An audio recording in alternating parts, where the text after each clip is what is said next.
बोलतो तांबे साहेबांना सांगतो मी साहेबांना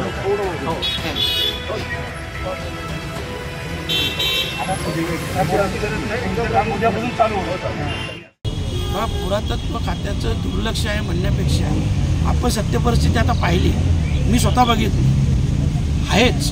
जे सत्य आहे ते सत्य आहे, हे दुर्लक्ष आहेतच, बरोबर आहे का नाही. पण याच्या पुढं याची सगळी जबाबदारी आम्ही सर्व मंडळी, कल्याणचे आमचे सर्व पदाधिकारी असतील, महाविकास आघाडीचे, मी स्वतः असेल, आम्ही सगळे मिळून याची जबाबदारी स्वीकारू. आणि वेळच्या वेळेस आपण पाहाल आता जे 5 करोडची मंजुरी झालेली आहे त्याचं काम कशा दर्जाचं कुठल्या क्वालिटीचं होतं हे आपण स्वतः पाहाल. आणि हे काम चालू असताना भासाहेब तर असतीलच, पण मी देखील कमीत कमी 5 ते 6 वेळा राहून देखील मानणार आहे सर. या कशा दर्जाचं काम नाही असं वाटतंय आपल्याला? नाही बघा, मी तुम्हाला पहिलेच सांगतो, मी स्वतः सांगितलेलं आहे, मी 1% कोण कमिशन घेणार नाही.